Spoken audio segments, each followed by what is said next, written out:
The information contained in this video was taken from the research of my good friend, the late Dr. Jannay P. Valdez, who asked me to include this in my series just a short time before his passing. I am only the narrator of this episode, as all of the credit for the research contained in this episode belongs to Dr. Valdez. This information originally appeared in Billy the Kid, Killed in New Mexico, Died in Texas, the book he co-authored with the late Judge Bob Hefner. If you'd like to learn more about Dr. Valdez or Judge Hefner, please watch my video titled The Real Billy the Kid, aka Brushy Bill Roberts, Books, Researchers, and Authors. I also have several interviews and speeches featuring Dr. Valdez, Dr. William A. Tunstall, and others on my channel. You can find links to some of my other videos on Brushy Bill Roberts in the description box below. With that said, let's begin. It is extremely important to investigate the background information about the three men who supposedly killed Billy the Kid that night of July 14, 1881. Pat Garrett stands out the most, and much more is written about him than about the other two. Pat was the sheriff, the friend of Billy the Kid, the Judas of Fort Sumner, the big man who killed the famous outlaw Billy the Kid. John Poe was the most respected and successful of the three, becoming a prominent businessman in Roswell. Thomas Kip McKinney is the least known of the three. Not much is written or said about him.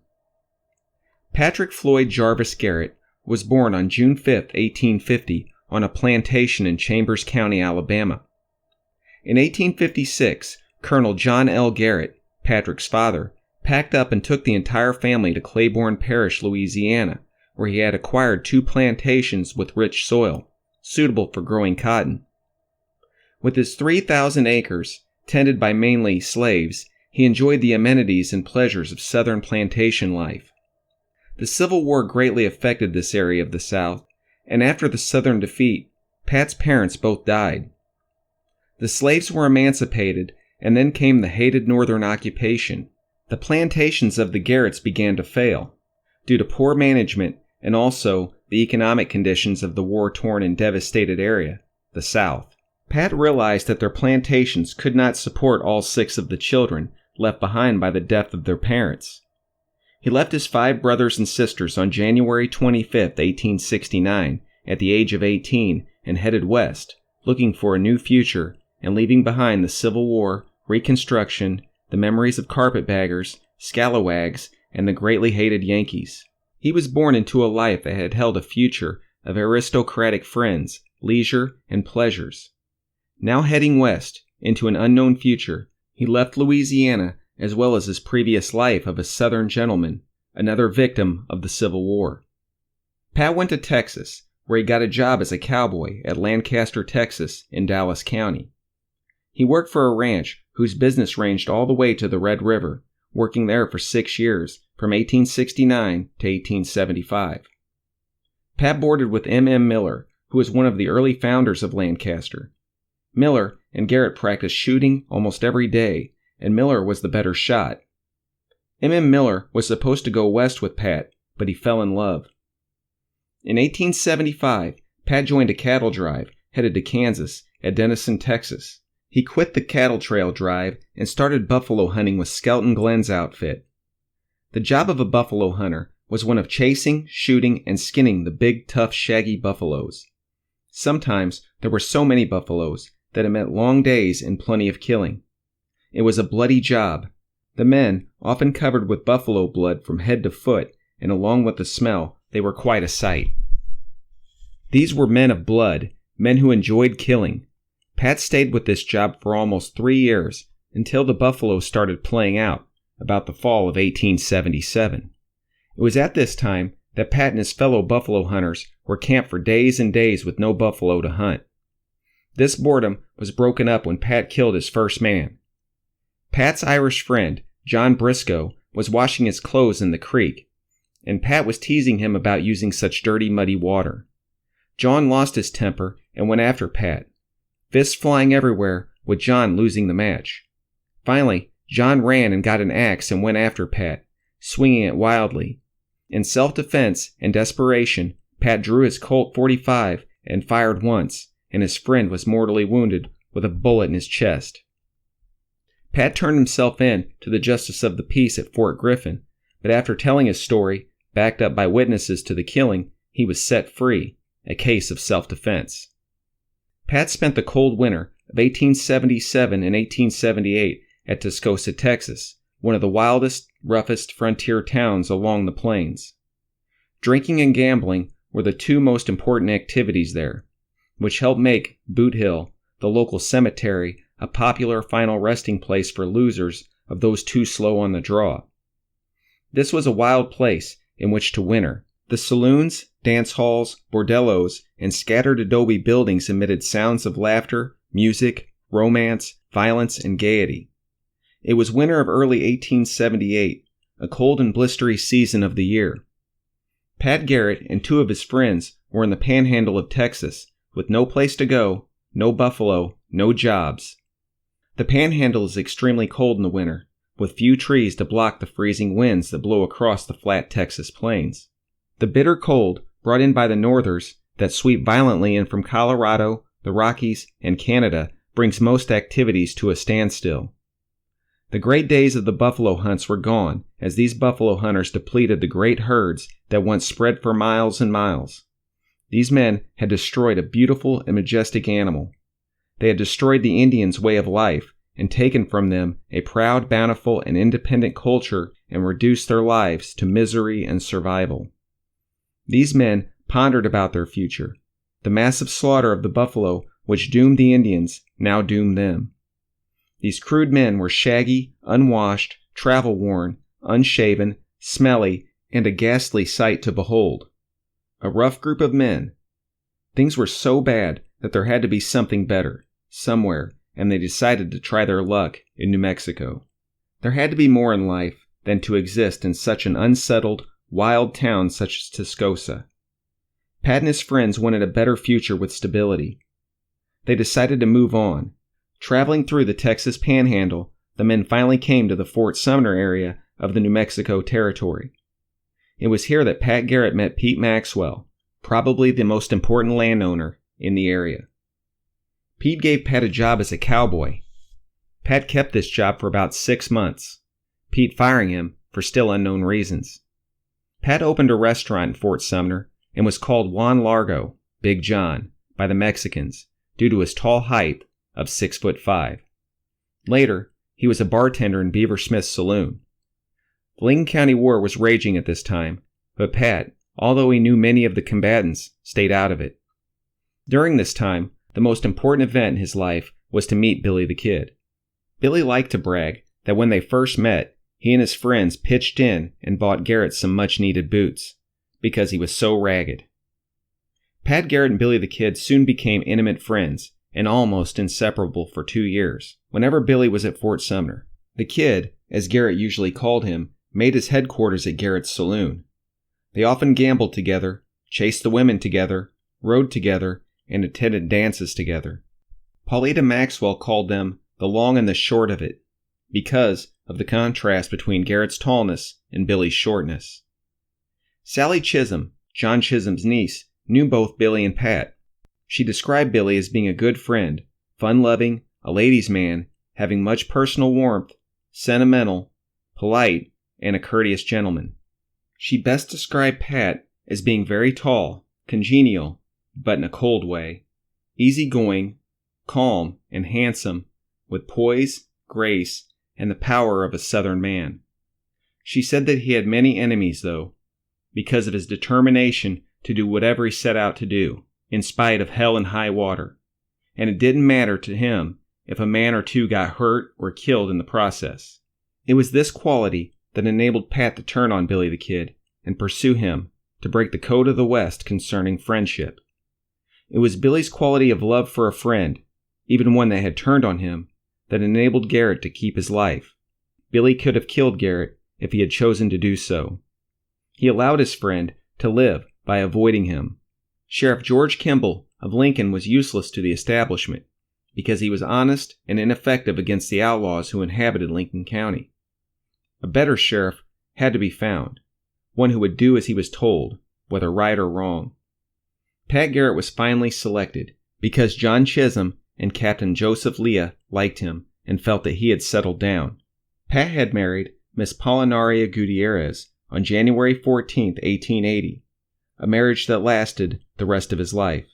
He now seemed to realize that the West was settling down, and he knew the change was necessary, which meant more law enforcement and fewer outlaws. He pledged to kill, capture, or run the kid and his friends out of New Mexico. In return, Pat would be elected sheriff and given a large piece of land.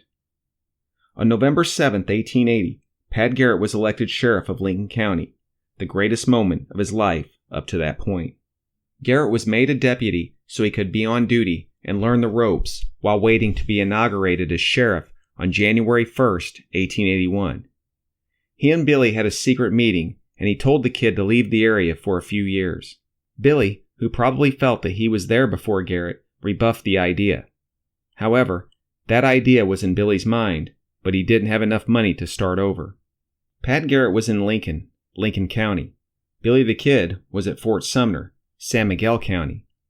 They were miles and worlds apart, and Billy probably felt that each had his own area. Not so for Pat Garrett, who was elected to rid the area of outlaws, and he would do so.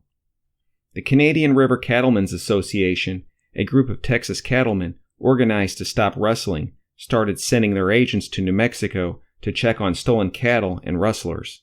It was these men who gave Pat Garrett the impetus to go after the kid. John Poe was just such a man. The chase was now on for Billy the Kid and his friends. On December 19, 1880, Pat Garrett and his posse were at Fort Sumner waiting in ambush for the kid and his gang who would be riding in along the Texas road. The posse was waiting at Charlie Beaudry's house. Having illegally entered his house, they held his wife hostage, all in the name of the law. Billy's gang came riding in as planned, and Garrett and his law-abiding posse, standing in the darkness as it snowed, gave a half-warning to the riders, and then opened fire, killing Tom Fired, who never had a fair chance or a fair warning. This cold-blooded ambush and murder of a man in a snowstorm in the night was Garrett's first test as a lawman. He never seemed to show any feelings, sorrow, or emotions as his former friend, Tom Fired, died. This ambush murder was something that Sheriff Kimball was never capable of. Garrett and his friends went back to playing cards while Tom died. A cold, chilling act. Billy the Kid and his friends then left Fort Sumner. Garrett and his posse followed them to an old rock house at Stinking Springs, finding them there at night. The posse waited until the first light of day. Someone was coming out of the rock house. It didn't even have a door. He had on a wide-brimmed hat. Garrett and his men, thinking it was the kid, opened fire, without warning, shooting not Billy the Kid, but Charlie Beaudry instead. It was now December 21st, 1880, and Charlie Beaudry was dead, another poor victim of Garrett's ambush and murder. Mistaken identity, a good excuse to murder someone. It was almost Christmas, a season for religious rejoicing, but not for Pat Garrett, who was an avowed agnostic and non-believer. He had killed another former friend and showed his determination to capture the kid and his gang, come hell and high water. Billy the Kid and his friends surrendered at Stinking Springs to Garrett and his posse. During his time of being in jail and in shackles, Billy was pleased that Pat Garrett, his friend, treated him like a human. Billy never forgot that Garrett treated him with decency and respect during this exasperating time in his life. He always remembered kind things people did for him. Pat and Billy joked and talked about all the things they had done together when they ran together. On January 1st, 1881, Pat Garrett was sworn in as the sheriff of Lincoln County, while the kid was reclining in jail. At his trial at Mesilla in April 1881, Billy the Kid was found guilty of Sheriff Brady's murder. He was jailed at Lincoln, waiting to hang on May 13th. Pat Garrett now had his office here. Also, it was from here that the kid pulled his famous escape, killing his 2 guards. Garrett was in White Oaks, supposedly arranging for lumber for the gallows, but also probably to meet John Poe to discuss the rustling problem that still existed. The kid's escape on April 28, 1881, meant that Pat Garrett would have to go after the kid again. Things were relatively quiet until July, when Pat Garrett, John Poe, and Thomas "Kid" McKinney teamed up and went to Fort Sumner to catch the kid. John Poe was a Texas cattle detective for the Canadian River Cattlemen's Association. He was deputized by Garrett to give him official authority to investigate and effect the arrests of rustlers while he was in New Mexico. Poe was an upstanding, clear-headed, and clean-living citizen who was liked by merchants and businessmen because of his official and professional demeanor. He was tall and rugged, with a cool, calm disposition. He was to the point, steady-eyed, and modest. He was a Western hero-type lawman, and like Pat Garrett, was a buffalo hunter, supposedly having killed 20,000 buffaloes. He had left his boyhood farm in Kentucky at age 17 to go out west and worked on the railroad in Kansas before taking up killing buffaloes. He, like Garrett, was a man of blood, a man who knew the smell of fresh and dried blood. When the buffalo herds dwindled to almost nothing, Poe became a lawman. He may have seemed refined as a lawman, but his practice had been to kill thousands of buffaloes, which meant being accustomed to blood, and more blood.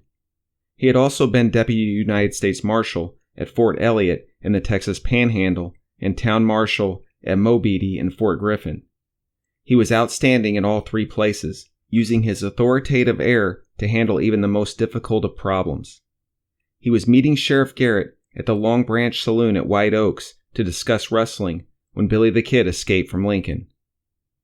Thomas "Kid" McKinney was a quiet, intelligent man who could be depended on to act calmly in a tense situation. He was Sheriff Garrett's most reliable deputy and was stationed at Roswell. Little is written about him. There are 3 men who tracked down and killed Billy the Kid. Pat Garrett claimed that he killed the kid, and he claimed the reward also. Poe claimed that Garrett shot the wrong man. Tom McKinney went along for the ride.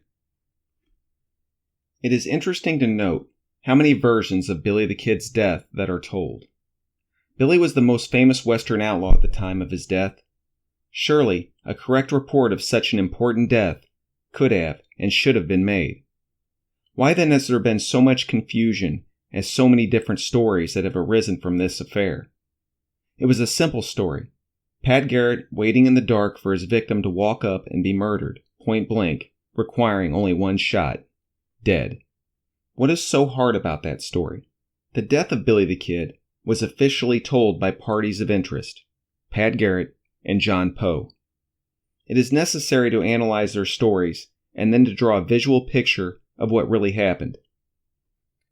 Billy the Kid was often referred to as the Kid, so Billy the Kid, and the Kid are used interchangeably.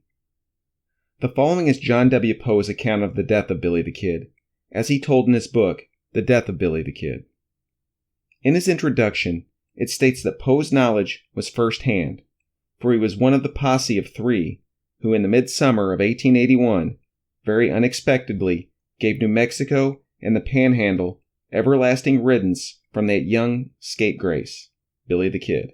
Though the account was not written until nearly 35 years later, the 3 lawmen who were at Pete Maxwell's house that night of July 14, 1881, when the Kid was supposedly killed, were Pat Garrett, John W. Poe, and Thomas "Kid" McKinney. John W. Poe was a deputy U.S. Marshal and a deputy sheriff in the Panhandle of Texas. He also was hired by the Canadian River Cattlemen's Association to help put an end to the large amount of cattle rustling that was taking place along the Panhandle and into New Mexico. In order to coordinate the efforts of the Texas and New Mexico law enforcement agencies, Pat Garrett, sheriff of Lincoln County, swore in John Poe as one of his deputies. John Poe was in White Oaks meeting with Pat Garrett about the future actions they would take about the cattle rustling that was going on when the news came that Billy the Kid had escaped from jail in Lincoln, killing his 2 guards. Garrett went back to Lincoln to take care of business. Poe stayed at White Oaks and went around the surrounding area searching for stolen cattle, making arrests, prosecuting rustlers, etc. Poe was at White Oaks from the time of Billy's escape until early July. Poe said that in early July, he was approached by a man he previously knew and was told in strict confidence by that man that while he was living in a livery stable owned by 2 friends of Billy the Kid, that he overheard them saying that Billy was staying at Fort Sumner, about 100 miles away. Also, he said that Billy had visited White Oaks twice since his escape. Poe finally convinced Garrett to check out this story by going to Fort Sumner. Poe and Garrett went to Roswell and picked up Thomas Kip McKinney, who joined them for the trip to Fort Sumner. They arrived in the evening of the 13th of July, about 5 or 6 miles outside Fort Sumner, where they slept until morning. Since Poe was not known at Fort Sumner, he was sent in to gather information the morning of the 14th. He was watched by everybody. Having told them that he was a miner headed from White Oaks to the Panhandle, Poe was unable to obtain any information, so he went to the ranch of Mr. Rudolph, a friend of Garrett's. The nervousness of Rudolph led Poe to believe that Billy the Kid was around, so Poe, after dark, went to meet Garrett McKinney, convinced that the kid was near. The three men then hid themselves and their horses in a peach orchard in the cover of night near Fort Sumner. When Garrett decided to give up and leave about 11 p.m., without letting anyone know that they had been there, Poe proposed that they talk to Pete Maxwell, a prominent man in that area, a man that Poe had never met or seen before. Garrett agreed, and they slyly went to Maxwell's house, a large one-story house completely surrounded by a picket fence. They were all three outside of Pete's open bedroom door because of the July heat, when Garrett told Poe and McKinney to wait outside while he talked to Pete. McKinney squatted outside the fence, and Poe sat on the edge of the porch in the small open gateway that went from the street onto the porch. Poe admitted that he had never seen or met not only Pete, but also Billy the Kid. Things started happening immediately. Within 30 seconds after Garrett entered Pete's bedroom, Poe noticed a man approaching him inside and along the fence, 40 or 50 steps away. This man was partially clothed, bareheaded and barefooted, fastening his trousers as he walked toward Poe. Completely off guard, Poe thought it was Pete or a guest of his. This unknown man came within an arm's length from Poe, who was partly concealed behind a fence post when, upon seeing Poe, he covered Poe with his six-shooter, as quick as lightning. Then he sprang onto the porch, backing toward Pete's bedroom door, where Garrett had entered just seconds before, calling out in Spanish, "Quién who is it?" Poe stood up and advanced toward him, telling him not to be alarmed, that he would not be hurt, moving toward him, trying to reassure him. This man backed up into the doorway of Maxwell's room, halted for a moment, and asked for the 4th or 5th time who Poe was. Poe said that he was within a few feet of this man when he disappeared into the room. An instant later, Poe said that he heard a voice say, "Pete, who are those fellows on the outside?" And then, in another instant, a shot was fired in the room, and then another. Poe said that he heard gasps and stood in the doorway as Garrett came out, brushing past him. Garrett stood outside by the wall and said, "That was the kid that came in there onto me, and I think I have got him." Poe said, "Pat, the kid would not come to this place. You have shot the wrong man." Poe said that upon saying this, Garrett seemed to be in doubt himself as to whom he had shot, but spoke up and said that he was sure that it was the kid because he knew his voice too well. Poe said, "I had felt almost certain that someone whom we did not want had been killed." A moment after Garrett came out, Pete Maxwell rushed out and Poe almost shot him.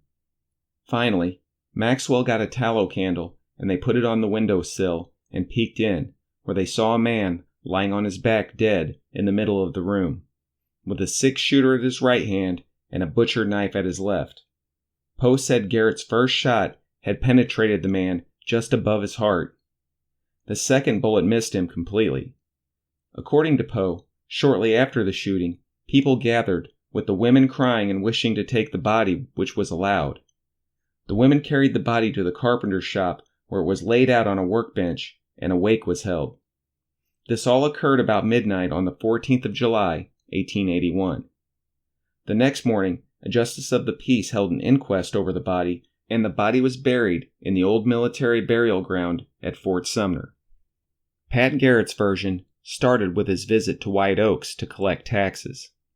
He was there on April 28, 1881, when the kid escaped from Lincoln. Garrett received a letter on the 29th from Fort Stanton telling him about the escape. Also, on the 29th, a man from Lincoln came and told Garrett what happened. Garrett returned to Lincoln on the 30th. The kid stayed at cow and sheep camps around Fort Sumner during this time, between his escape and his purported death. He was constantly on the move, leading a fugitive life. Garrett said that people felt that he was not interested in finding the kid, to which he replied that he wanted the kid to think that too. He said that he believed that the kid was in the Fort Sumner area, but that he also had a difficult time believing that the kid would be anywhere in the territory with a death sentence hanging over him. Garrett said that a man named John W. Poe, who had replaced Frank Stewart as a representative of the Canadian River stockmen, was at Lincoln, as was one of his deputies, Thomas K. McKinney. Garrett, Poe, and McKinney all went together to Arizona to check on stolen cattle. All three went to Roswell and started across the Pecos River from there on July 10, 1881, traveling at night, staying off the roads. They arrived about 5 miles outside of Fort Sumner an hour after dark on the 13th and camped there. On the morning of July 14th, Poe was sent into Fort Sumner to gather information about the kid and to visit Mr. Rudolph, a local rancher and friend of Garrett's. After dark, Garrett and McKinney met Poe outside of town at a prearranged place. Poe had no information, but Garrett wanted to have a talk with Pete Maxwell, so they rode near Maxwell's, stopped in an orchard, and cautiously approached the houses near Pete's house. Suddenly, a man rose up from the ground, in full view, wearing a broad-brimmed hat, a dark vest and pants, and shirt sleeves. This was Billy the Kid, as it turned out. He went to the fence, jumped it, and walked toward Pete's house. Garrett said that he learned later that the kid was in a house nearby, and being hungry, the kid grabbed a butcher knife and went to Pete's to cut some meat hanging on his porch. The trio then went toward Pete's bedroom, and Garrett left Poe and McKinney about 20 feet from Pete's door, which he entered. It was near midnight, and Pete was in his bed. Garrett walked to the head of the bed and sat down on it. Suddenly, a man sprang quickly into the door and called out in Spanish, "Canes," twice. No one replied, and the man came on into the room. He had a revolver in his right hand and a butcher knife in his left. Coming straight toward Garrett, Garrett whispered to Pete, "Who is it, Pete?" The intruder came close to Garrett, almost touching him with his right hand, and putting both his hands on the bed, asked Pete, "Who are they, Pete?" Sensing someone in the room, the intruder raised his gun within a foot of Garrett's breast and retreated rapidly, twice saying, "Canes, Canes." Garrett drew his revolver and fired, jumped aside, and fired again. The kid fell dead. Garrett went to the door and met Poe and McKinney there. Pete rushed past Garrett and almost got shot by Poe and McKinney. Both Poe and McKinney asked Garrett if he had shot the wrong man, but Garrett said that he knew the kid's voice too well to be mistaken. The three entered the room and examined the body, finding that the bullet had struck him just above his heart. The kid's pistol was a .41 caliber self-cocker. In the morning, the alcalde, Alejandro Segura, held an inquest on the body. Honorable M. Rudolph was foreman of the coroner's jury. The body was neatly dressed and buried in the military cemetery at Fort Sumner, July 15, 1881. What really happened at Pete Maxwell's on July 14, 1881? Only 3 men really knew. Pete Maxwell, a timid, meek, and scared man, Pat Garrett, a party of interest, and therefore a person disqualified from testifying, and Billy the Kid, who escaped and was glad to let the myth of his death persist, because he not only faced the gallows for being involved in the Brady killing, but he also faced certain hanging for the death of Deputies Bell and Ollinger.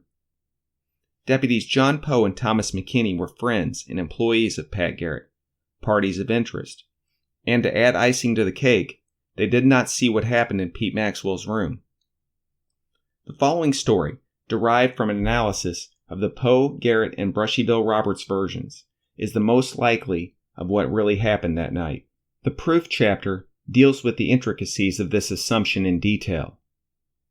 In the evening of July 13, 1881, Garrett, Poe, and McKinney camped about 5 miles outside of Fort Sumner, waiting for the next day to come so that Poe could go into Fort Sumner and check out on the whereabouts of Billy the Kid. About 10 in the morning, Poe went into town and pretended to be passing through on his way to the Panhandle. That in itself was enough to alert the people and to arouse their suspicions. Strangers were not readily accepted, and word spread quickly that a stranger was in town. Billy the Kid was almost certainly notified. The people here were his friends, not out of fear as Garrett claimed, but out of genuine friendship and love. They knew all too well that the law was as corrupt as the outlaws, and that Billy the Kid was the one person who stood up to the big shots in New Mexico, who ruled and controlled everything. Billy was a hero. He was around, and had been for some time, and he was welcome.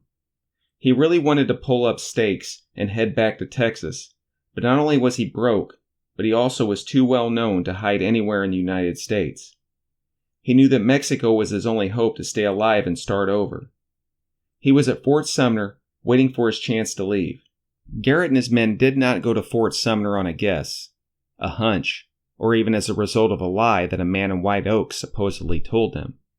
They went as a result of a tip from Pete Maxwell himself, who wanted Billy away from his younger sister Paulita. It was no accident that Garrett wound up in Pete's room. It was part of Garrett's and Maxwell's plan, a setup. Poe never found out anything about Billy the Kid in Fort Sumner. Billy knew who Poe was, who he was with, and what he wanted, him. The night of the 14th, after dark, Poe rendezvoused with Garrett and McKinney. Garrett's only intention was to ambush Billy the Kid at Pete Maxwell's house, where the kid would be found, because he was staying nearby and he was visiting Pete's sister. Ambush was Garrett's style. Ambush in the dark, without warning, was even better. He had ambushed Tom Fired on a dark street in Fort Sumner, murdering him. He had ambushed Charlie Beaudry in the darkness of early morning at Stinking Springs, murdering him without warning, thinking he was the kid. Why would Garrett change now? His plan, his only plan, was to murder the kid in the dark without warning. That night, the 14th of July, Billy attended a dance. He was aware that Garrett was in town because he also had men watching Garrett. After the dance, Billy went to Jesus Silva's house. About midnight, Jesus asked Billy to leave, fearing that Garrett would catch Billy there. Silva had seen Garrett earlier. However, Billy was hungry, and Silva agreed to cook him and his friend Billy Barlow a meal, if they would get some meat from Pete Maxwell's house. Billy had lived through many disasters because of his instincts, and he again sensed a trap. He refused to go get the meat, because he was well known and Garrett was near. Barlow, unknown to Garrett and his deputies, went for the meat at Pete's. Barlow was scantily dressed due to the lateness of the night and the heat. He was unknown and therefore had no reason to fear Garrett. After all, he wasn't wanted by anyone for anything. Barlow strolled over to Pete's, playfully jumped the fence, and proceeded to go get some meat. Barlow was dark-skinned, maybe Mexican, and bearded, as were many men. The trio, Garrett, Poe, and McKinney, were at Pete's waiting for something to happen. If nothing happened that night in the dark, then they would have to make a move on the kid when he was asleep or in the darkness of the early morning. Garrett, being well known and easily identified by his unusual height, 6'5", ducked into Pete's room when he saw someone coming. Poe and McKinney, trying to act normal, were outside, and they stuck out like a sore thumb. The innocent Barlow only had a butcher knife to cut some meat. He easily saw the two men, Poe and McKinney, who were strangers to the area and who were out of place at midnight. This was no surprise for anybody, except Garrett. It was obvious that these men were up to something. Barlow stopped and talked with Poe and McKinney, probably remarking that it was a hot night and that he was going to get some meat. He knew who these men were and probably was chuckling at their stupidity. Barlow and the deputies were face to face. Both deputies knew that this was not Billy the Kid. The kid had light skin, light-colored hair, and a peach fuzz face. This man had dark skin, dark hair, and a beard. Even though Poe had never seen Billy the Kid, he, as did everyone else, knew Billy's description. This man was not Billy the Kid. Poe and McKinney let the man go ahead and get his meat, a legitimate purpose in their minds. They didn't know that Garrett was so scared, so jumpy, so nervous that he would shoot this man. They knew it wasn't the kid, and they thought that Garrett would see the beard and stay hidden and do nothing. They didn't realize that they had sent that man to his death. Barlow never felt that he was in danger. He was hungry, barefooted, outnumbered, and armed with only a knife. He did not draw a gun on anyone. He no more had a gun than he had shoes on. He went in to see Pete to find out what was going on. After all, it was Pete's property. Maybe Pete was in trouble. Barlow entered the dark room. Garrett sat there quietly in the pitch dark waiting. His gun was drawn and aimed perfectly at the silhouette that was easily visible from the moonlight that entered the open door. Garrett was scared, so scared that his imagination thought that he heard the kid's voice. Barlow did call out to Pete, Kness, trying to find out who these men were. Maybe he saw movement in the dark, which was Garrett. Barlow looked inquisitively at the figure standing in the dark as his eyes grew more accustomed to the dark. It might be Pete. Garrett, with his shoot first, ask questions later attitude, shot Barlow point blank. He really didn't need 2 shots. There was no doubt where the first shot went. Garrett slowly and carefully aimed his gun right into the heart of the silhouette and fired. Garrett had never had such an easy shot. The victim so naive, so very close, so unexpecting. Garrett, being scared to death, jumped to the floor, probably firing the second shot by accident. He got out of there, as did Pete. Out on the porch, Garrett said that he thought he shot the kid. McKinney, being an old friend and business partner of Garrett's and knowing what had happened, kept his mouth shut. Poe, on the other hand, being a different kind of man than Garrett and upset about the murder, spoke up and said that Garrett had shot the wrong man. If it had been just a case of Poe having never seen Billy the Kid, then he would have automatically taken Garrett's word that he killed the kid out of trust in Garrett, who certainly knew the kid well. No, Poe spoke up because he knew that the dark-skinned, dark-haired, bearded man was not Billy the Kid. It had all happened so fast that they had not had time to plan for a mistaken identity murder. Billy the Kid was an Anglo. This dead man was probably a Mexican. When Poe said, "You shot the wrong man," he knew it was so. Why the cover-up? Think about it. Garrett had done this before. He ambushed Charlie Beaudry and murdered him at Stinking Springs in the darkness of early morning. Beaudry had on a wide-brimmed hat, like Billy often wore. He came out with a nose bag to feed the horses. Garrett, thinking it was the kid because of the hat, opened fire, killing Beaudry. This was a case of mistaken hat identity. Garrett even killed a helpless horse to block the doorway. He had no conscience, to man or horse. Garrett was a killer. He got away with murdering Folliard and Beaudry because they were wanted men. Expendable, good riddance, quick trial. However, this was different. It wasn't the kid. And also, Barlow was not a wanted man. The big, brave Garrett panicked in the dark and murdered an innocent man. He had the authority to hunt and arrest criminals. He did not have the right to go around murdering anyone who looked like Billy the Kid, wore a hat like Billy the Kid, or who sounded like Billy the Kid. Garrett was in trouble, and he knew it. Luckily, the closest witnesses were involved in it too. Pete had helped set it up, but he didn't know that Garrett was going to jump the gun and shoot someone, especially the wrong person. He innocently probably thought that Garrett was going to arrest the kid, being sure to keep him jailed this time and hanged. Pete was so naive that he didn't realize that Garrett's method of arresting criminals was to kill them in cold blood. Poe and McKinney probably felt stupid for being there and were accessories to the crime, or at least could be accused of such. This was a murder, not an arrest, not a killing while resisting arrest. They were just tag-along companions for Garrett, who had ambushed as his objective from the beginning and who knew exactly what he was going to do from the beginning. To make matters worse, the real Billy the Kid, hearing the shots and thinking he was in danger, or maybe his friend Barlow was, ran out of Jesus Silva's house and into Pete's backyard, prepared for a fight, which happened immediately. Guns were blazing away as Garrett, Poe, and McKinney, having been distracted by the murder of Barlow, were faced with the real Billy the Kid. Regaining their senses, Poe, Garrett, and McKinney exchanged shots with the kid, who, outnumbered, was badly injured. Billy the Kid was struck by a bullet in his lower left jaw, first which took a tooth out as it passed through his mouth. Running away, the kid was shot in the back of his left shoulder and across the top of his head as he jumped over a fence to escape the shower of bullets around him. He had been shot 3 times and was badly injured. Stumbling about, he was pulled into a house by a Mexican woman who saved his life as he passed out from his injuries and loss of blood. She put beef tallow on his wounds to stop the bleeding. Again, Billy was saved by the people he loved so well, the Mexicans. Things were touchy at Fort Sumner and could easily flare up. As the word spread that the kid had been shot, Garrett and his partners feared for their lives because of the kid's many friends who were all around. Billy was in hiding somewhere, maybe dying from his wounds.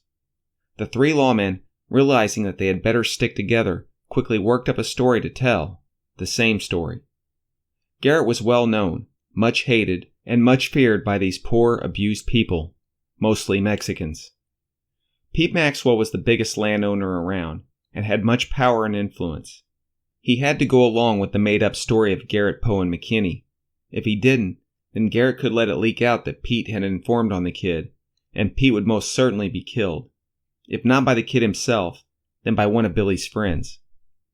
This was for certain. No matter what Pete owned or how powerful he was, he would be killed, because snitching on a friend was a violation of the Code of the West. Pete Maxwell was a dead man if his role in all of this was ever found out. He would never tell the truth about it. For the Maxwells, it became a family secret. Garrett was clearly guilty of calculated, cold-blooded murder of a man armed with only a butcher knife to cut some meat.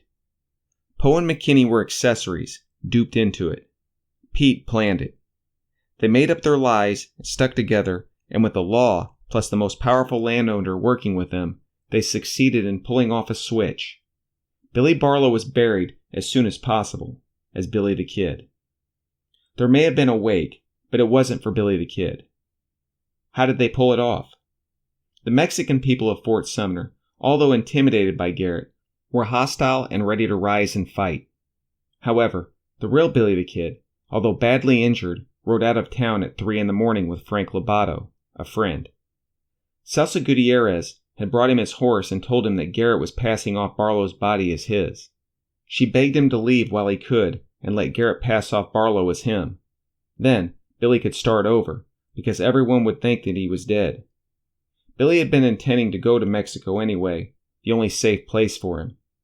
He went to a sheep camp to recuperate from his wounds. Meanwhile, as Billy was recovering, his Mexican friends were making sure that Billy's death story was the story told by all. If someone didn't know the truth, then they were left alone to believe the lie. For those who really knew the truth, they were sworn to secrecy that they would never snitch on Billy the Kid. In August, Billy the Kid went to El Paso, then into Sonora, Mexico, where he worked for the Yaqui Indians. Garrett, guilty of murder and afraid of the Mexican people who hated him, was more than glad to let Billy the Kid go. He knew that the kid was badly injured, and that the kid had had enough, and wanted to leave forever. Garrett didn't want to have the truth told, knowing that he would probably be charged with murder and tried in court for shooting an innocent man. Even if he could get off because of his political connections, he would be laughed at and scorned out of New Mexico. He had the word passed to Billy through the local grapevine about what was happening. Garrett and the kid were in contact with each other, and the agreement was made that Garrett's story would stand and that the kid could leave a free man. Everybody won. Garrett, Poe, and McKinney would instantly be national heroes, and heroes with the ring, instead of being prosecuted for murder. Pete Maxwell would not be identified as a turncoat, therefore saving his life. Billy the Kid could leave the area without being pursued and start a new life, because he was killed at Fort Sumner.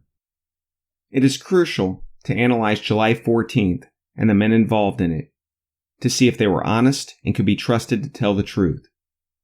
On that fateful night, the important players were Billy the Kid, Pat Garrett, Pete Maxwell, John Poe, and Thomas Kid McKinney. However, keep in mind that Pat Garrett wrote a book about it, and then everyone used his book as a reference for what happened. What if his story were not true? Then what we know about Billy the Kid would not be true concerning the night the kid was killed. The following is a rebuttal of the story about Billy the Kid's death and the events of July 14th as told by Garrett, Poe, and subsequently all others who used Garrett's version, which was mostly a lie. Obviously, the most important person concerning the story about that night was Pat Garrett. After all, he was the man who killed Billy the Kid. He was the man who claimed the reward for the kid's capture. He was the man who wrote a book about it and hoped to capitalize on it even more. Could he be trusted to tell the truth? Did he tell the truth? Was he an upright citizen whose word was as good as gold? It is our contention that Pat Garrett lied about killing the kid, and his fellow lawmen who were with him on July 14, 1881, covered for him. First of all, as has been stated many times before, Pat Garrett was a party of interest. This means that ethically, he should not have a personal or financial interest in the situation, which might affect his story or judgment. Garrett had plenty at stake. He immediately became the man who killed Billy the Kid. He became the most well-known and respected lawman at that time because of this feat. He became the hero, and sometimes the villain, of numerous books, magazines, and newspaper articles. This man, who came to New Mexico in rags and as a drifter and former buffalo hunter, was now one of the best-known men in the United States. This man, who had been a friend of Billy the Kid, who had gambled with him, partied with him, and now had an air of respectability. When he walked down the street, people pointed at him. Children stared in awe at this 6'5" giant of a man who was suddenly much taller than he previously had been. Pat Garrett had plenty at stake here. Could Garrett be trusted to tell the truth? When he first came to New Mexico, he had no money. Billy the Kid and his friends chipped in and bought him his first pair of boots. He worked for Pete Maxwell, but was fired, reasons unknown. Then Pat opened a restaurant in Fort Sumner. What cowboy, on such lowly wages, could work a few months, get fired, and have enough money saved up to start a business? How about the men Garrett killed? He killed John Briscoe, a friend, who came at him with an axe.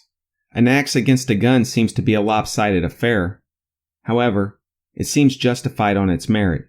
But when viewed from knowing about the men he killed later in life, even this self-defense killing is very, very suspicious. What a friend. Next, he killed Tom Fired. Garrett knew what road the kid and his men were coming in on. He knew that the kid and his men would be going to Charlie Beaudry's house. Garrett broke the law by invading Beaudry's house, occupying it, and holding Beaudry's wife as a hostage until they could murder the kid or whoever came down that road. When Garrett heard horses coming, he said that only the kid and his men would be out that time of night. Then, while it was snowing, Garrett and his men waited in the dark, and when the horses approached, Garrett supposedly called out a warning and began shooting. It was snowing. It was cold. It was winter. These unsuspecting men, probably with overcoats on, their vision obscured by the falling snow, unable to hear due to the noise of their horses, and startled by unknown men yelling out in the dark, most certainly were not able to surrender, or to even make a reply. Garrett and his men, hiding in ambush, in the dark, opened fire and killed Tom Fired. As Tom lay dying, Garrett and his friends played cards. What if that had been another group of men? What if some cowboys had ridden hard to get to town, to get out of the cold, snowy weather? Garrett lucked out this time. He knew that it was the kid, because only the kid would be out on a night like that. When he killed Fired, it was all right, because Tom Fired was one of the kid's men, and Garrett could kill him, and the law didn't care. No fairness, no real warning, no honor, but the law won. This time Pat Garrett killed a former friend. What about violating Beaudry's house and holding his wife hostage? The law is as good as those who enforce it. Charlie Beaudry, another former friend, was Garrett's next victim. Charlie was with the kid and his gang when Tom Fired was ambushed and killed at Fort Sumner. The kid, Dave Rudabaugh, Billy Wilson, and Beaudry all rode off and ended up at a rock house at Stinking Springs.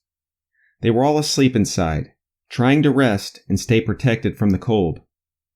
As daylight came, Beaudry walked out of the house with a feed bag for the horses. He was wearing a hat, and Garrett thought it was the kid. Garrett opened fire, and the poor unsuspecting Beaudry was mortally wounded. Beaudry died at the hands of a former friend, unsuspecting, without warning, by a cowardly ambush, and because he wore a hat, like Billy the Kid's. Does Garrett seem to be an honest, upright person that anyone would trust? John Poe's story. John Poe wrote a book, and in its beginning introduction, it stated that, quote, Poe's account was not written until nearly 35 years later, end quote. Why? He was part of the history surrounding the most famous outlaw of all time, yet it took that long to tell his version. The reason he took so long was probably because he was shut up in July 1881, and it took a long time before he would come forward and tell his story. He kept to his story. He had to. Poe tells the story about a drunk telling him where Billy the Kid was. Later, we find out that probably Pete Maxwell informed on Billy because of Billy's relationship with Pete's sister. If so, and it probably was, then Poe lied to protect Pete, whose life would be in danger for snitching. Well, conclude then. If Poe would lie to cover for Pete Maxwell, whom he had never met, then he most certainly would lie to cover for his friend and fellow lawman. Would he lie? Yes, he did lie to cover for Pete. If he has lied, when do you believe him? When does he tell the truth, and when does he lie? In his book, Poe said that he convinced Garrett to go to Fort Sumner and check out his story, that the kid was there, and that he and Garrett went to Roswell and picked up McKinney, then they all three went to Fort Sumner. Garrett said that McKinney, Poe, and himself went to Arizona and then to Fort Sumner together. How can they mix up something like this? You would know whom you traveled with, day and night, riding in the saddle, sharing stories, etc. Poe and Garrett contradicted each other, and one has to be wrong. Another contradiction occurred at the peach orchard. Poe said that at about 11 p.m., Garrett wanted to quit and go home, but that he proposed that they talk to Pete. In Garrett's story, he said that Poe had got no information in Fort Sumner, but that Garrett wanted to talk to Pete Maxwell. Which one wanted the credit for going to Pete's where the kid was killed? One of them is wrong, and although it seems unimportant, it was important enough for each to include it in his story. Poe said that the unknown man who was headed towards Pete's room came within an arm's length of him and covered Poe with his 6-shooter as quick as lightning. Poe stood up and advanced toward him, telling him not to be alarmed. Can you imagine Poe being so stupid to advance toward a stranger that just pulled a gun on him? That is ridiculous, crazy, and unbelievable. Poe's entire story should have lost all of its credibility when these words were written. He should have been laughed out of town. After the shooting, Poe told Garrett that he shot the wrong man, and that upon hearing this, Garrett seemed to be in doubt himself. However, Garrett said that he knew the kid's voice too well. Poe had never seen Billy the Kid, or Pete Maxwell. He and Garrett worked together. If that had been the kid, then Poe would have taken Garrett's word for it. The reason he didn't was because John Poe was standing on guard right outside the door. This unknown man had to go past both Poe and McKinney. Do you think that Poe or McKinney, in such a serious situation, would let a total stranger, armed with a gun and having it drawn, enter the room where their fellow lawman was? The only conclusion is that Poe and maybe McKinney stopped this man and talked with him and were satisfied as to whom he was. He did have a butcher knife in his belt or hand and went into Pete's to ask if he could cut some meat. It was Pete's meat, and it was only proper to ask permission before taking it. Poe's exact words tell it all. I had felt almost certain that someone we did not want had been killed. Garrett's story stated that he, McKinney, and Poe went to Roswell and then to Fort Sumner. He sent Poe to see his friend, Mr. Rudolph, to check on the kid after Poe went to Fort Sumner. Garrett said that he wanted to talk to Pete Maxwell, so they went to his house. Garrett went in, leaving his 2 deputies outside. A man came in with a knife in one hand and a revolver in the other. Garrett sat in the dark at the head of Pete's bed. Garrett said that this man almost touched him as he leaned over and put both hands on the bed. Wait a minute. How could that man with a knife in one hand and a revolver in the other put both his hands on the bed? That is almost an impossible feat. Also, there were 2 versions of the man's voice, and both versions are in Garrett's book. One version was that Pete recognized the kid's voice and told Garrett. The other version was that Garrett recognized the kid's voice and then shot him. How can Garrett's story be taken as truth when he says a man with his hands full of weapons puts both of his hands on the bed? Then Garrett can't get it straight whether he or Pete recognized the kid's voice. The finale? He thought he killed the kid by voice recognition. Just about as good a decision as shooting Charlie Beaudry based on silly hat recognition. In Garrett's book, he said that both Poe and McKinney said that he shot the wrong man. Poe was new to the territory, and he had never seen the kid. But McKinney had been around for a while, and even if he had never seen the kid, he would have had more knowledge about his looks, etc. Billy Barlow innocently entered Pete's room to ask to cut some meat. He never thought that anyone was going to shoot him, but he didn't know Garrett. Garrett, with his eyes adjusted to the dark, watched the man walk innocently toward him, and with his silhouette showing plainly against the moonlight, Garrett carefully aimed and fired. Not a lucky shot, but a well-placed death shot. Poe and McKinney, aware that Garrett killed the wrong man, reacted quickly and said, "You've shot the wrong man." Now, if this were Billy Wilson, or any one of the number of wanted men, it would have been all right, just as Folliard and Beaudry. But this was a strange man, dark-skinned and bearded, and not wanted. Pat Garrett murdered a strange, innocent man. The cover-up began immediately. Garrett's deputies covered for him. After all, this was just some stranger, probably a drifter. Garrett said that he and his men were afraid to leave that night. He probably remembered the time the Mexicans almost took Dave Rudaball and lynched him at the train station. Here was another murder, dark-skinned, maybe a Mexican. Not only was this murder, but it was murder in San Miguel County, and maybe murder of a Mexican. Garrett had run out of luck. Fortunately for Garrett, the immediate witnesses were involved. When the gunfire erupted between the real Billy the Kid and the lawmen, the people of Fort Summer stayed inside and locked their doors, preventing them from getting into the true facts and details. Only a small group of people had any idea what was going on there. Pete Maxwell had to go along with the switch. Billy Barlow, or whoever he was, became Billy the Kid. Otherwise, Pete would be killed, somewhere, sometime, for betraying Billy the Kid. Pat Garrett obviously had the greatest reason to make the switch, called murder. For once, his murder in the dark and I thought it was the kid tactic backfired. He had a free rein to misuse the law, chase and kill or capture outlaws, but murdering the wrong man and getting caught for it, especially one who wasn't an outlaw, was out of Garrett's authority. Garrett himself said that the people of Fort Sumner were mad. Why? Garrett wasn't liked there before this murder, and he was very disliked. If he killed the kid, whom these people loved, they would be furious. If he killed a Mexican, they would be furious. Furthermore, he was from Lincoln County, and this was San Miguel County, and they felt that this traitor Garrett should stay in his own county. Poe and McKinney were somehow accessories to this. They covered the crime of a fellow lawman. Once the lie was told, it had to be stuck to, forever. Garrett, in his book, said that there was an inquest on the body, and the foreman of the coroner's jury was Mr. M. Rudolph. Isn't that convenient? This is the same Rudolph who was visited by John Poe when he was searching for some information about the kid. This was no coincidence. This was Garrett's friend, foreman of the jury. To sum this part up, Pat Garrett did not kill Billy the Kid, anywhere, anytime. Garrett did murder a stranger in Pete Maxwell's room, and that is why there has been such a unique controversy for so long. The man who committed the murder wrote the history book. It is stated best by this quote from The Trial of Billy the Kid by Judge Bob Hefner. Quote, "It is best said, with some truth, that fact is stranger than fiction. For example, a wanted man, an outlaw with a price on his head, is warned that those seeking him are in the immediate area.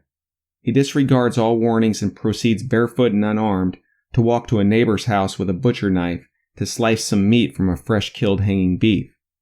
As he approaches the house, the very one that he was forewarned of sheltering his enemies, he is aware of someone hiding in the shadows. Escape into the night would be easy for him, but instead he approaches the house, opens, enters a door, and asks the owner of the house who is hanging around outside. Although he is aware of the reward for his capture, he feels no anxiety, makes no effort to hide or escape.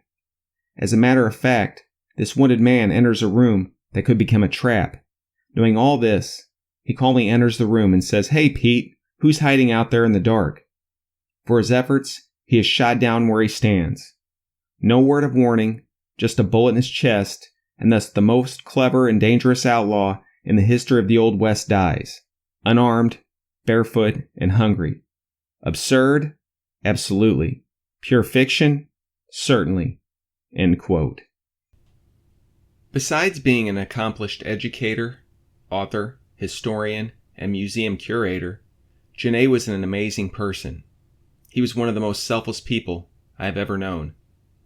As a captain of the Texas State Guard, he once risked his own life to save a woman from drowning in the San Marcos River, which resulted in him receiving a Meritorious Service Award for Valor, specifically the Juan Seguin Award for Valor. This incident was reported in the September 6, 1998 edition of the Fort Worth Telegram. Dr. Valdez also was responsible for organizing the Sam Houston Interact Club, an organization that would paint and perform home repairs and restorations for families who could not afford it. Dr. Jannay P. Valdez passed away on July 1, 2020. He was 76 years old. I would like to end this video by reading a poem Jannay wrote titled The Saga of Billy the Kid, a poem. It reads, "It was in 1859 when Billy the Kid was born on a cold and blistery winter morn. At the Buffalo Gap in Texas his home, where the renegade Comanches freely did roam. The soldiers from Fort Phantom Hill and the Butterfield stage were preparing this wild country for the dawn of a new age. This baby boy, William Henry Roberts his real name, would someday be called Billy the Kid in fame. His father, Two Gun Roberts, left to serve in the Civil War, the just Southern cause that took him afar, leaving behind his wife and small child, victim of hardships, a life so wild. Not yet 3, Billy's mother passed away, and little baby Billy cried day after day. His sad blue eyes filled with tears for his mother, not realizing that soon he'd have another. Catherine Bonney from the Indian Territory came, took William Henry Roberts and changed his name. They moved around from state to state, with Mr. Antrim as her new mate. Finally to New Mexico, Silver City the town, searching for gold and silver they settled down. William H. Bonney, as he was now known, would be called Billy the Kid, later when grown. Troubles with the law soon began. Escaping from jail, to Arizona he ran. In self-defense, here his first kill, big bully loudmouth named Windy Cahill. Now on the run and dodging the law, he worked as a cowboy, a life hard and raw. Mesilla, Las Cruces, San Elizario, gambling and women, always on the go. A drifter, an outlaw, a kid with no name, till John Tunstall, a gentleman from England, came. He gave Billy a job, a home, stability, but the Santa Fe ring wouldn't let that be. Sheriff Brady's men, in a dastardly deed, murdered John Tunstall for the ring's vile greed. The Lincoln County War had now begun. The only choices were to fight or run. The regulators, sworn deputies with warrants in hand, sought the murderers of Tunstall throughout the land. This was war, death a companion of such. It finally ended, but the blood was much. The war was now over, things had settled down. The peace parley was held in Lincoln Town. The murder of Lawyer Chapman, a deed unjustified, caught Billy in the middle, for a pardon testified. A pardon no, but chains instead, for Brady's murder to be hung till dead. The crooked judge did his part so well, Billy's words to him go to hell, hell, hell. At Lincoln chained and shackled he waited, constantly guarded by Ollinger whom he hated. To escape death on the gallows, he killed Ollinger and Bell, and proudly walked out of the Lincoln County Jail. To Selsa, to Paulita, to Fort Sumner he ran, now seeking his friends, a wanted man. Soon, Pat Garrett came to kill Billy the Kid. On the 14th of July, in Pete Maxwell's room he hid. But Billy, tipped off at the dance, moved cautiously, quietly, not taking a chance. Billy Barlow, half dressed because of the heat, went to Maxwell's house to cut some meat. He stopped and talked to McKinney and Poe, and not being the kid, they let him go. They, like Maxwell, didn't know Pat Garrett would kill in cold blood whenever he could. Like Folliard and Beaudry, ambushed at night, this was Garrett's version of a fair fight. Brave Garrett, in the dark, cowardly standing, Barlow, who's there, was demanding. Kness, Kness, helpless Barlow said. Garrett carefully aimed, then shot him dead. You shot the wrong man, Poe loudly declared. All looked down at Barlow and shockingly stared. Garrett and his men quickly worked out a plan to cover the murder of this innocent man. This gunfire at Maxwell's, late in the night. No witnesses, doors were locked, people in fright. They buried Barlow as Billy the Kid in a grave, dark-skinned with mustache, needing a shave. Not Billy the Kid, peach fuzz face you know. To cover this murder, they put on quite a show. The kid was told that he could leave if he'd keep the secret, let his friends grieve. He could leave behind Brady, Ollinger and Bell, convictions for which would hang him in hell. Garrett a murderer, no one would know. Billy the Kid, now dead, freely could go. This secret in New Mexico, closely kept, friends believing it, often wept. Billy the Kid, a new man with often a new name, many other outlaws did the same.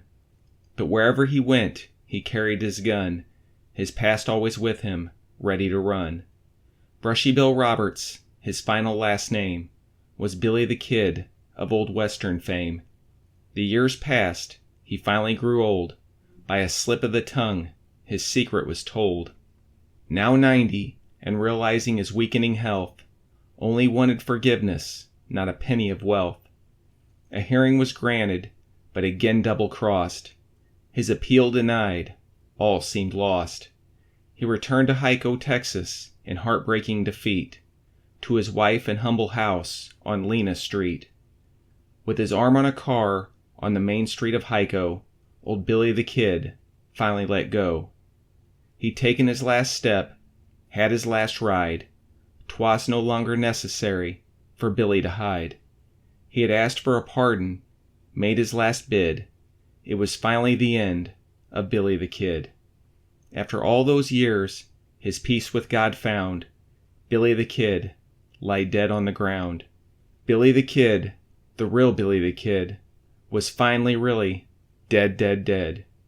The end.